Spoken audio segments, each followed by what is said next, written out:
Hi, let us continue with our discussions about internal auditing of ISO 9001.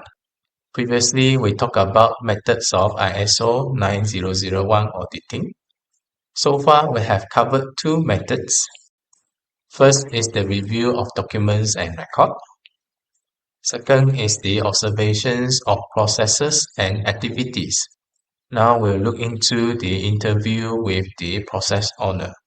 We mentioned that it is important for us to do observations in terms of the processes and activities to be checked against the control documents such as guideline and SOP in order to identify whether there are discrepancy between what is stated in the standard procedures against what is actually practiced. Now, the main reference of these observations of process and activities are through the documented records. We also mentioned that there is a good source of evidence, but you will need to further verify with the process owner. This is why you need to interview the process owner. Now, who are the process owner and how do you identify the process owner? You may refer to the SOP as well as the form that being filled. The SOP will specify the personnel to deal with the process. As for the form, you can refer to the signature part, who is the person filling the form, and who is the person verifying or approving the forms. So basically, the process owner is the person that dealing with the process. So during the interview section, you want to verify what you have observed in the process and activities through the document in order to confirm your observations.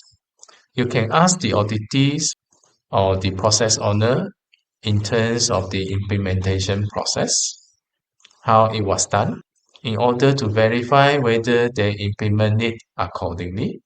You may also want to test their competency, whether they are aware of their roles and responsibility, and whether they are aware of the quality objectives and the risks related to their process. You will need to be careful. The interview sections involve active communications with the process owner or the auditee. This is where you need good communication skills. Make sure it does not end up to be confrontations. It should be more towards gathering the informations. Your ultimate goal is to verify your findings. Therefore, your interviewing questions should be well planned, normally with clear purposes. It is not merely mingling without clear purposes.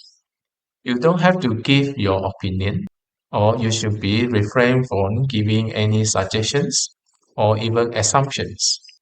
Since it is not in the mode of confrontations, you need to make sure the entire communications process to be comfortable and not tense.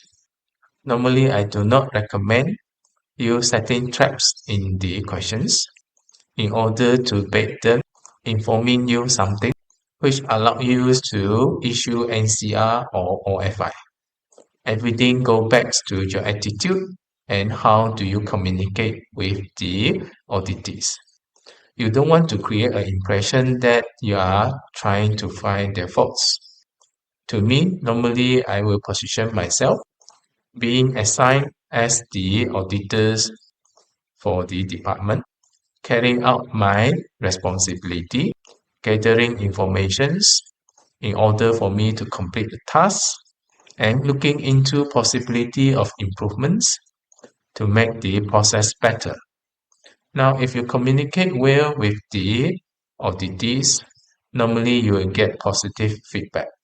You don't have to position yourself as if you know everything. Definitely, they know more than you because you are the third party. That's why my personal experience here is I spend a lot of time asking about the implementations process, seeking clarifications from the auditees, having the auditees to teach me how it was done, how to interpret their practices, and verify the findings based on the information acquired. Sometimes the auditee may ask for suggestions. You know that we are refrained from giving suggestions. Sometimes they do not aware what you are referring to or what do you mean. Therefore, sometimes giving examples are inevitable. But you should give disclaimer that those are examples which are used to facilitate the explanations and communications process. Those examples should not be taken as the suggestions from the auditors. Whatever corrective actions or correction made, it will have to go back to the department, that they have to decide within their department what is the best solutions for that, and then come back with the corrective action plan. The auditee should not blindly take the recommendations from the auditors, cannot use the examples, assuming those are the recommendations by the auditors.